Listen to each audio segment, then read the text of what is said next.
This is the Global Podcast Network, where executives and professionals connect, share, and inspire. Stay tuned for the conversations that drive success.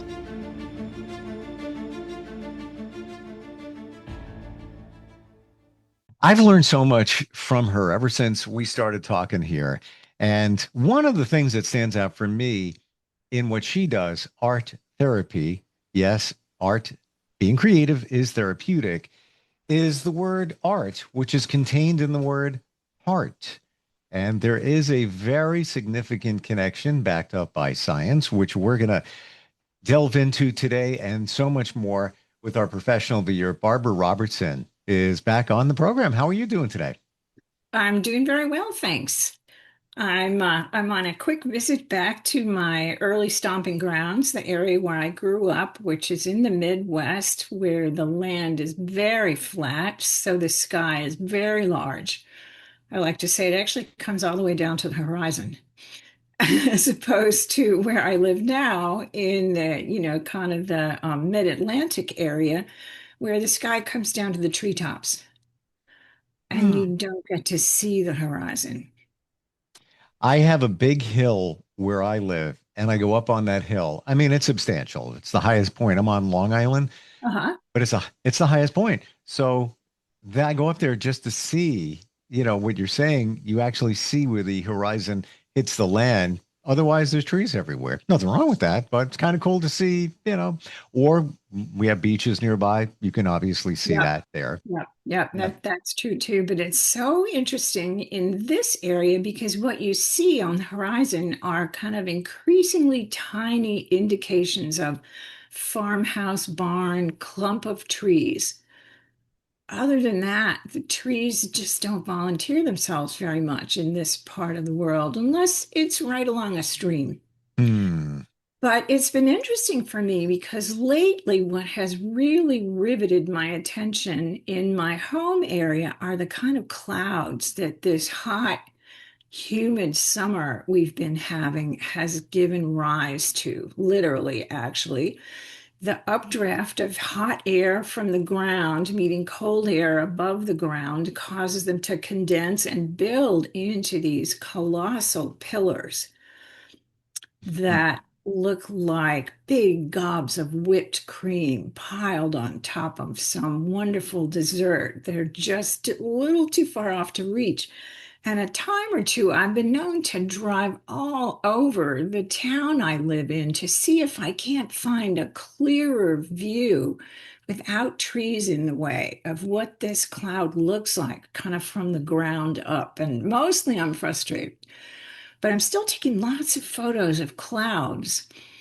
And it's like, okay, this is something that my heart is responding to in some way. So I don't know, maybe it's connected to my kind of knowing I was going to head back to my home area, knowing, how big the sky is here, or just noticing that these clouds have this organic structure to them that is just beautiful to observe. And it's not even like looking at clouds, and like trying to find the bunny rabbit or Hmm.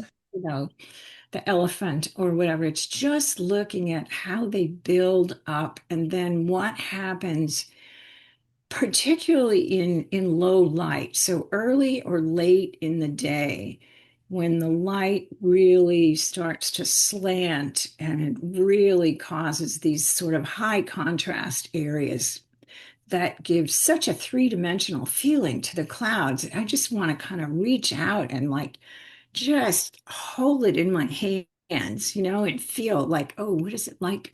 What is it like where that dent's in there? So it's giving me kind of a vivid imaginal experience. I haven't translated that into anything sort of visual of my own, but I'm enjoying the input, I guess. And I Well, feel like, on the surface, this is a another testament to being aware. Because the cloud thing, I know what you're talking about. Like it's got a little cooler here in this area, nothing major. But I am noticing the clouds are different. And it's only been in the last week, and it has definitely something to do with the temperature, where yes. There's more clouds, more puffy clouds, lower to the ground, a little more gray here and there. And I- then my imagination takes over. I'm like, it kind of looks like a blustery fall day, which it's not. Or could this be a winter day if you just looked up at the Right, sky? Because right. seasons bring all different types of clouds. But you mentioned something before, how it may be connecting with your heart. How do you know that there is a connection? That's a really good question. That is a really good question. And I think it is because I find my vision riveted. In fact, a couple of times I've had to remind myself that if I keep staring at that cloud for half a second longer, I'm going to run into the guy who's ahead of me on the road. I mean, because most of the time when I'm seeing these cloud formations, I'm driving from one place to another. And so I've had to really kind of remind myself, hey, I'm not just out here staring at the clouds. I'm operating a car. Let's pay attention here, girl. Hmm. So that's one way, just that intense feeling of curiosity and magnetism, that this cloud is really feeling magnetic to my system. It's drawing my attention towards it. Mm. So that tells me that there's some metaphor there. Hmm. Maybe I don't know, could be, or it could just be that I'm enjoying the beauty of watching how the cumulus clouds build up. I think the power of weather systems is phenomenal. I can remember the first time I ever went anywhere on an airplane.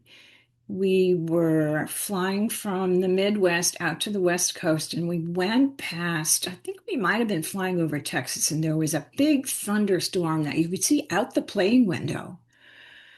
And the clouds, the whole system, you could see the anvil top, kind of where it was hitting the colder air above and flattening out, and the buildup that was there. And then there was about yay much underneath the cloud, between the bottom of the cloud and the ground. Mm. And I could see that it was gray, so rain was falling. And then, to my astonishment, I saw lightning bolts coming up from the ground and lighting up that whole cloud mass.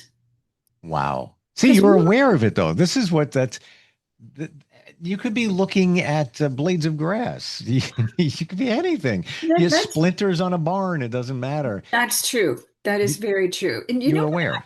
I've been thinking about that because I've been kind of like wondering, how did I get here? What is it that made me this way? And one of the things is that I had terrible eyesight from the time I was born. Wow. I started wearing glasses when I was about 3, because that was in those days the earliest that they could fit a pair of glasses on a kid. So for the first 3 years of my life, everything pretty much looked like an impressionist painting, Wow. kind of blurry, not real defined edges.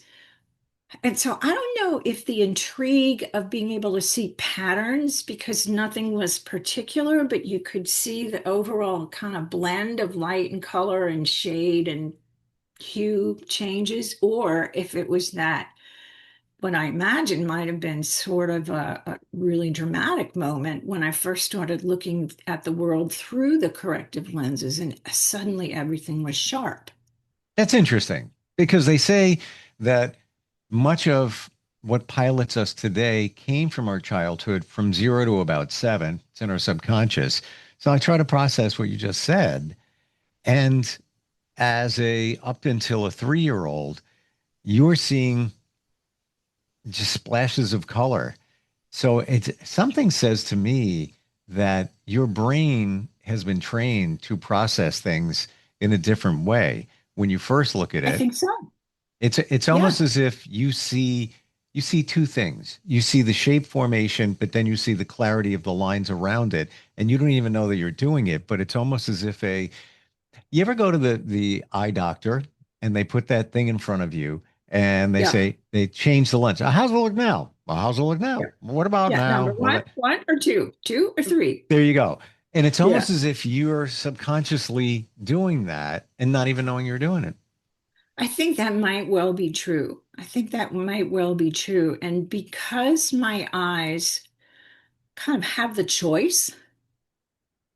Hmm. My brain has the choice of what to do through my eyes.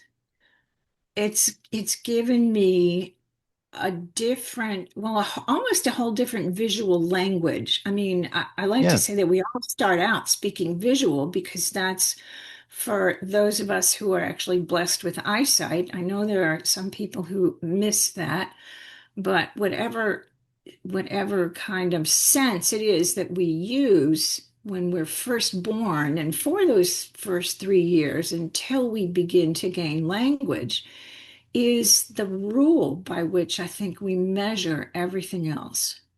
That's what I'm saying. That you're looking at it through literally, figuratively, a different lens. So it's almost as if you trained your mind without you knowing you were doing it to look at things Right. in a different way.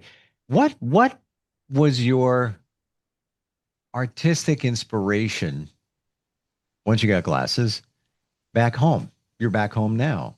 Is there things that stand out for you that kind of There resonated? are.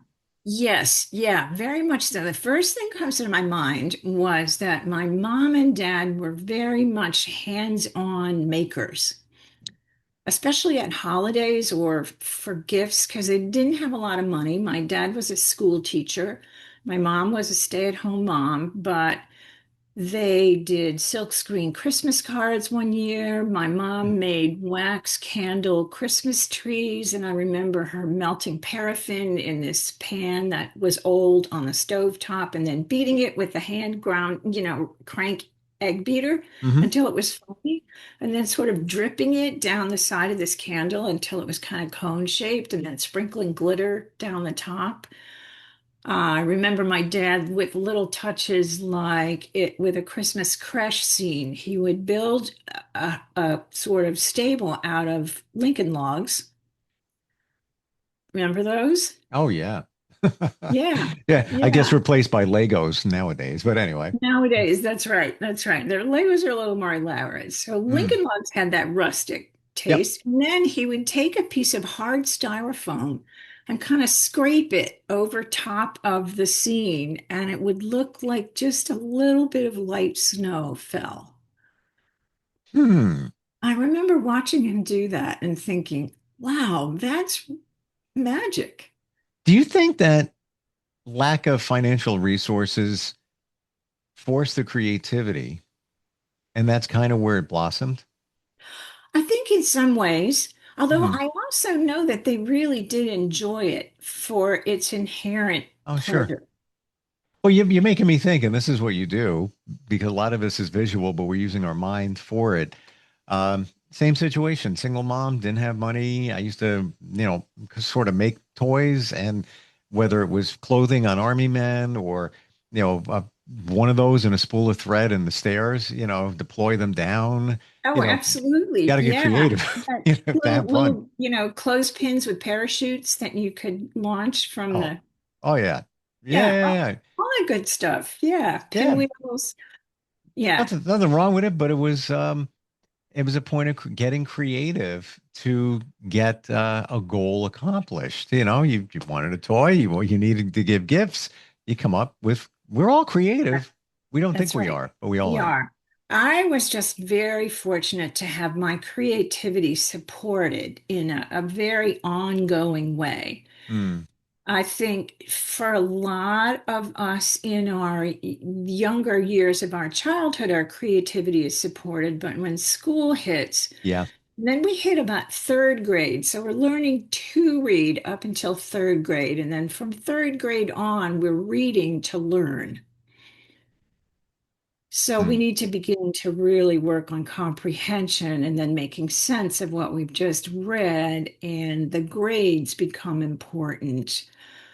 Um, and middle school is right around the corner, and the world is getting more competitive. And my heart goes out to parents of young kids today because it's a tough world to navigate with all the potentials for getting sucked into a sense of urgency that doesn't necessarily have to be there, but I'm not sure I could withstand it if I were a young parent today either.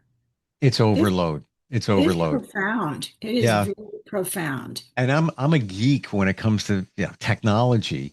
And I'll download apps. I'm working with a few right now, even doing like video editing on my phone. And it's fun, but it's overload. There's so many different things, features. I was thinking about this yesterday. I want to learn another program. It's going to take me a day to figure it out, like literally a day. Yeah. Yeah, and I know what I want to do. So, nothing extravagant. I just, give me the basics, but Yeah. even the basics, there's so much Oh, overload. I'm telling you, I'm just trying to figure out which way is up in TikTok. I mean, I have this TikTok, app, and I've got my little sign in on it, but I don't have the first idea what to do with it. So I'm like kind of racking my brain, like, who in my family is young but has patience enough to kind of walk me through Yep, what needs to happen, or how do I find the ones I really want to follow? I mean, I'm yep, kind of yep. feeling like, you know yeah, a And little. it's funny, side note on a lot of this with technology, sometimes they intentionally dumb it down, but then you can't find pretty much anything. So it's one or the other. Um, we It's one mentioned or the other. we're talking about art and how it connects to heart. I mean, the word is even part of it, but even more so, even looking at it scientifically, where there's a heart connection. What can you tell us about that? So I've been reading up on something called Heart Math. There's a Heart Math Institute, which has been in existence for maybe some 30, 40 years now. And they've been doing a lot of research Hmm. on heart rate variability and how that is connected to the emotions that we're feeling, and then what repercussions the kind of variability that's happening can have on the rest of our system. So, the optimal situation is where our heart rate variability, and it's supposed to vary some small amount with every beat. It's not an automaton, it's not sort of magneto-driven machine. It's organic. So, every beat is not precisely the same as the one before, but it can have very erratic variability, which kind of indicates that there's some sense of chaos going on in the nervous system. Or it can have very low variability, which means it may not really be paying much attention to what's going on inside or around us. And that tends to happen, from what I've read, in the people who are really approaching, very elderly years, which makes sense because our senses become less acute. We become less aware of our surroundings. But apparently, there's some technology that helps a person, like biofeedback, kind of learn to sense what that optimal stage feels like and then how to kind of create it for oneself. But even without knowing that, I think just being aware that the heart actually has brain cells and nerve cells that are a component of the heart mass itself, that are Hmm. capable of sending information up to the brain, mostly about our emotional experience. And so it begins to make more sense that if we want our artwork to reflect something that is true for how we experience life, the emotions and the body are kind of two systems that work together that respond to an event, whatever event is happening from moment to moment. And so to kind of be able to really attune to what's going on there and what does that feel like? And when I feel like that, what color is magnetic to my hand? What Hmm. color out of those 8 or 12 or 42 or 78, depending on how wild you are for all the different colors in the world? Which one is really, kind of making my hand just want to reach out and pick that up and put it on the surface so I can see more of it? And then I think what begins to happen is what we put on the page, even if it doesn't look like anything but scrawls or patches of color, it it depicts a relationship with our internal experience, our internal emotional sensory experience. So are you saying that when we see something, or even we pick a color and we're doing, drawing, whatever, coloring, Yeah, that we're doing it because it resonates within? We don't even know yes, what's happening, but exactly. it's creating a, electro charge, whatever it might be, like, just a little something that, yeah, I don't know why, but I'm doing this. That one works for me, but we don't know that it's actually resonating with our heart. That's right. That's Wow. right. That's right. Hmm. But, we can, just like last week in our session, we envisioned becoming a tree. We can envision going inside of our interior space, not so focused on the biology of it, the anatomy of it, but into the place where we tend to feel centered, where we feel that the heart, the core of us is. And imagine what environment would that look like? What color would my heart space have? Would it be just one, or would it be a whole myriad? Would it be like stained glass window light reflecting on the walls? That's kind of my sense of what I feel like would just be lighting up my spirit if I were Hmm. in that place. And so, it's kind of a way of just letting your imagination recognize what lights me up, what lights you up. And just like those clouds are lighting something up in me, and I can envision a whole wall surface and enough chalk to fill the wall with strokes to build a cloud on the wall. I think that would just, I mean, that does something to the energy in me that feels really good. Hmm. I I find this fascinating because now you tie it into, you walk into a museum and you look at certain things, but that catches your eye. You don't Exactly. you don't know why, Yes. but there's a reason. There's a reason. I remember a few years, well, quite a few years back, going to a museum with a friend of mine, and I tend to be pretty erratic in my museum touring because I go from the one thing that grabs my eyes to the next thing that grabs my eyes. And I remember my friend saying, it was kind of refreshing to do this with you because I always sort of felt like I should be obliged to just stop and read every tag and look at every picture. And I was like, yeah, I'm sorry, that would kill me. I know. I almost feel guilty. There's somebody's artwork. I don't know who did it. I don't know when it was done. I find it a little interesting. I don't know the backstory, but it's so overwhelming in a museum that you almost can't read every You single can't. card. No, you can't. And then if you're really too focused on that, you're missing what is happening in your body when you're in front of the image. You know what it sounds like, Barbara? It sounds like that's social media in a way, because it's overload. Like you just said, you can't Yeah. appreciate the things that are resonating with your heart because there's so much there. It's Yes. almost as if you have to go with your heart. Now I understand where that comes from, or your intuition, and just gravitate to the things that pull you. Yeah, I see. Oh, look at that one over there. I don't see that. Oh, Yeah. look at that one over there.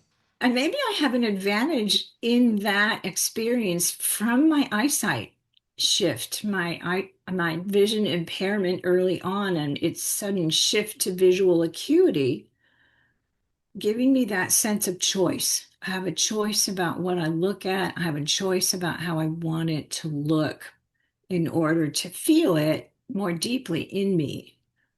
I, I'm I'm convinced that because your eyesight wasn't good in the beginning, that has worked to your advantage. I think It's, it has. it's almost as, your superpower. You know what it is? It's like Spider-Man got bitten by a radioactive spider. Exactly. That Exactly. was you. We're out of time. You talked about museums. I can talk for an hour on museums alone. Yeah. Um, Oh, no, there's so much cool stuff there. it really is. Yeah. And this is all part of therapy. You I know, just there's want to throw in one more thought because this is a thought that I express a lot in my therapy sessions. sure. So, my vision having impairment when I was born could be seen as something that happened to me. But over my life experience, it turns out it was something that happened for me. Yep. Yeah. And now I'm able to make things happen kind of by me because I've learned how to see with more intentionality than I might have had I been born with clear vision from the start. Well, that term happening for me and not to me, sometimes that's a hard one to swallow when life throws you some challenges, but there Yes. there are many that say things do happen for some kind of a reason, and there is a lesson there for you to learn to get to the next step in your life. Uncomfortable, yes, but sometimes you need to embrace the discomfort to move forward. Yeah. Yeah. I try to think, what can I harvest from this? Yeah. It, is you know, and I'm with you, and it's not like I want to put the rose-colored glasses on and say Not at everything. all. Look at Oh, no, that. not at all. A No. lot of things feel awful, Yeah. but it's really empowering to think, okay, this is really awful right now, but there could be something that I get to carry away from this situation Yeah. that will enhance my life in the future in some way. And you may not even know it at the time. We may never know it really in a Never. way, and I Yep. think, that's a big part that faith has. If you decide that you feel better with that outlook, then it doesn't matter if it's really true or not, because it's the story you're telling yourself that produces a positive sense of agency and of kind of radical acceptance of what can't be changed. Anytime we want to fight reality, we're the loser. Mm, So, but ultimately, even if you're in the face of adversity, you always have a choice, and that is how you're going to react to it. exactly. You are in control ultimately, even when you think you're Yes, not, even if it's just a little tiny sliver, that's the most important sliver for you. for Yeah, sure. yeah. This is just a part of what you offer therapy. Now we just went down the therapeutic road, but it's all connected to art in many ways here. It's Uh, yep, yep. And what we feel in our heart of hearts. what's your website again? It's part of Oh, your name, it's right? it's Robertson Art Therapy LLC.com. And my email is brobertson.atr@gmail.com. Always wonderful Love to talking with hear you. from anybody. Love Yeah, to. yeah. Let's have a Reach out. conversation. Got a Reach out. question, a comment, even when we're talking about the connection of the heart and art, would love to hear from even instantfeedbacksteve@gmail.com if you want to reach out to. Thank you for today. Enjoy your stay back home You bet. Thank a- you. and stay creative, everybody. You bet. Yeah, that's right. Stay creative. Believe you are creative because you are. You may not know it, but you gotta trust me. You Yep, are. we are. Okay. We are the All right. creators. All right, we'll catch up All right. soon. Catch you next time. Thanks, Barbara. Bye. This is the Global Podcast Network, where executives and professionals. This is the Global Podcast Network, where executives and professionals connect, share, and inspire. Stay tuned for the conversations that drive success.